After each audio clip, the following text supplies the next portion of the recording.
Board exam 2023 के लिए आपके क्लास 12th में टॉपिक है जो इस समय 30% लेस करने के बाद भी इस टॉपिक को इंक्लूड किया गया है उसमें कि गोलीय पृष्ठ पर अपवर्तन। तो बेटा गोलीय पृष्ठ पे अपवर्तन के लिए अगर आभासी पृष्ठों के अपवर्तन के लिए या अवतल पृष्ठों पर अपवर्तन कहा जाए तो आपको ये वाली टॉपिक करनी है। अगर केवल गोलीय पृष्ठ पर अपवर्तन कहा जाए तो उसमें चाहे अवतल पृष्ठ पर अपवर्तन और या उत्तल पृष्ठों पर अपवर्तन कोई एक कर सकते हो, लेकिन अगर उसमें दिया जा रहा है कि आप अवतल पृष्ठ पर अपवर्तन करें या आभासी पृष्ठों पर अपवर्तन करें तो आप इस टॉपिक को ही करेंगे।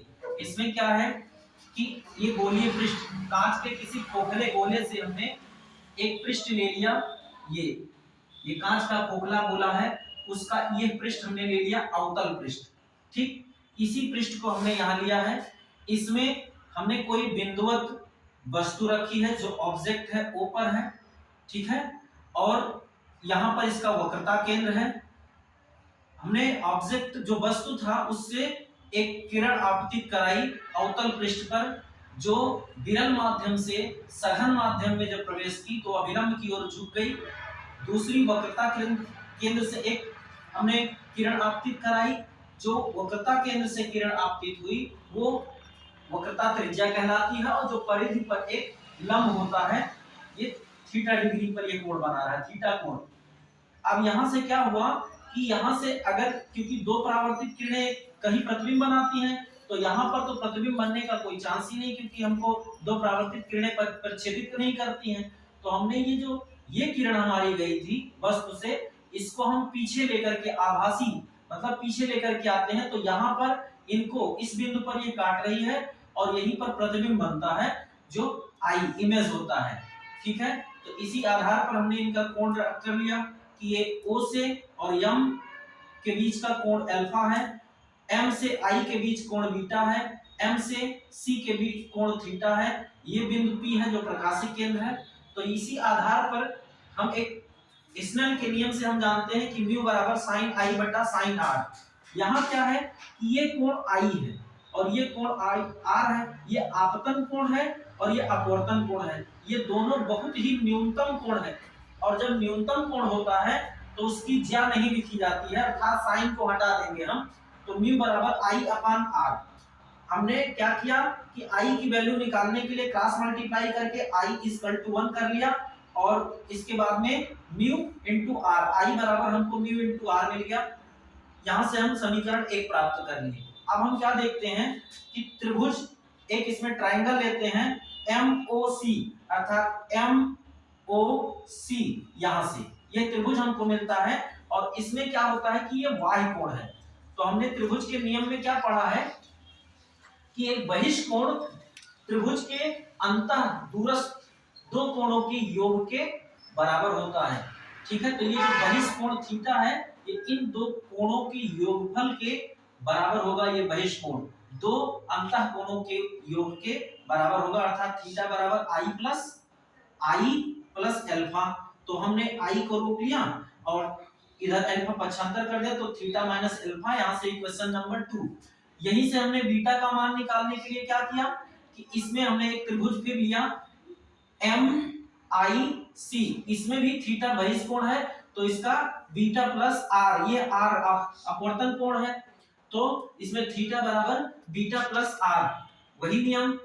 ठीक है, जो यहां हमने बताया आपको कि एक y जो बहिष्ठ कोण होता है त्रिभुज के दो अंतः कोणों के योग के बराबर होगा। तो थीटा बराबर बीटा प्लस R, यहाँ R की वैल्यू निकालने के लिए बीटा पक्षांतर कर दिया, थीटा माइनस बीटा हो गया।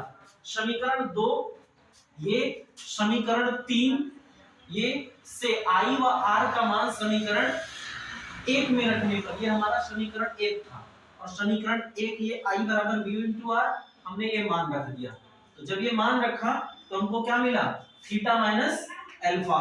ठीक, थीटा माइनस अल्फा I के स्थान पर म्यू और R के स्थान पर यहां से हमने लिया था ये थीटा माइनस बीटा, वो वैल्यू रख दिया और यहां से हमने प्राप्त कर लिया इक्वेशन नंबर 4।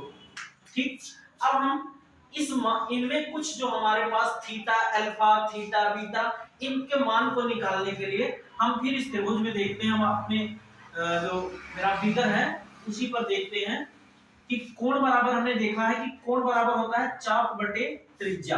अब इसमें देखिए, जैसे हमें थीटा की वैल्यू निकालना है, तो थीटा कोण है और इसके बराबर होता है चाप बटे त्रिज्या। तो हमारा ये एम पी और एम, ये आर्क हो गया, ये चाप हो गया और ये इसकी त्रिज्या हो गई। तो चाप बटे त्रिज्या अर्थात पी एम बटा पीसी ले लिया। ऐसे हम अल्फा के लिए लेते हैं, तो अल्फा यहाँ है, तो अब इसका भी यही चाप ये हो गया, मतलब पीएम इसका चाप हो गया और ये इसकी त्रिज्या हो गई। तो चाप बटे त्रिज्या अर्थात पीएम बटे ओपी हो गया। ऐसे कोण बीटा का, तो बीटा का भी अर्क तो यही होगा पीएम, तो अर्क पीएम हो गया और इसका जो त्रिज्या हो गई वो पी आई हो गई। ये मिल गया। अब इन मानों को समीकरण 1 में 4 में रखने पर, ये जो मेरा समीकरण 4 है, अब हम थीटा अल्फा और बीटा के मान को रख देंगे। तो theta minus alpha is equal to mu into theta minus beta. तो थीटा माइनस अल्फा में हमने मान रखा थीटा बराबर पीएम बट्टा पीसी और अल्फा बराबर पीएम बट्टा OP equal to mu theta बराबर वही पीएम बट्टा पीसी और पीएम बट्टा पीआई। अब जब हम इसमें पीएम कॉमन ले लिए, तो पीएम कॉमन लेने पर क्या होगा, पीएम निकाल लिए तो 1/पीसी बचा, यहां से पीएम निकाले तो 1/ओपी बचा और इसमें भी पीएम कॉमन कर लिया तो ये बचा म्यू और म्यू इनटू 1/पीसी और यहां से पीएम निकल गया 1/पीआई और पीएम दोनों तरफ बराबर की तरफ कैंसिल हो गया। तो 1/पीसी माइनस 1/ओपी इक्वल टू म्यू 1/पीसी माइनस 1/पीआई। अब हम इस पीसी ओपी और पीआई का मान कहां से देखेंगे, देखिए जहां पीसी वक्रता त्रिज्या है, ये देखो पी से सी वक्रता त्रिज्या है, ये आर होगी और ध्रुव से इस तरफ है, ठीक है, तो ये माइनस में होगी इसलिए माइनस आर, ठीक है। उसके बाद में पीओ वस्तु की दूरी है, जो माइनस यू होती है वस्तु की दूरी, इस बिंदु के इस तरफ है इसलिए बाईं तरफ है माइनस क्यू होगा, ठीक। फिर ध्रुव के विपरीत में प्रतिबिंब बन रहा है इसलिए प्रतिबिंब की दूरी v होगी, तो ध्रुव के विपरीत है इसलिए माइनस v हो जाएगी। मान रख देते हैं हम पीसी के स्थान पर माइनस क्यू माइनस आर क्योंकि वक्रता त्रिज्या है, ओपी हमारी वस्तु है माइनस यू हो गया म्यू और फिर वही पीसी का मान वक्रता त्रिज्या माइनस आर और पीआई वस्तु हो गया प्रतिबिंब की दूरी। तो अब हम इसको माइनस 1/r कर लिए, माइनस माइनस का मल्टीप्लाई प्लस 1/e हो गया equal to mu 1 minus 1/r और ये भी प्लस में हो गया। हमने क्या किया कि माइनस 1/r और इसमें म्यू को इंक्लूड कर दिया तो माइनस म्यू 1 मतलब म्यू अपॉन आर और म्यू अपॉन आर को मैं यहाँ पक्षांतर कर लेता हूँ, ठीक है। तो म्यू अपॉन आर आया तो ये हो गया माइनस से उधर आएगा प्लस में हो जाएगा और ये 1 माइनस आर हो गया, ठीक। 1/u, अब 1/u को हम इधर ट्रांसफर कर देते हैं तो यहाँ म्यू अपॉन v बचा, ये क्योंकि म्यू इसमें जब मल्टीप्लाई करा दिए तो म्यू अपॉन v हो गया और ये इधर गया तो माइनस u हो गया। अब इसमें हमने क्या किया 1/r दोनों में कॉमन है, कॉमन कर लिया तो बचा mu minus 1 equal to mu upon v minus 1/v। यही हो गया हमारा गोलीय पृष्ठों पर अपवर्तन यानी अवतल पृष्ठ पर अपवर्तन के लिए इसी सूत्र का हमें निगमन करना था और हमने आपको इस तरीके से समझाया, ठीक है। तो ये 1/r equal to mu minus 1 equal to mu upon v minus 1/u, ये हमारा निगमन होकर के ये सूत्र प्राप्त हुआ हमको। यही सूत्र है इसके अवतल पृष्ठ के अपवर्तन का।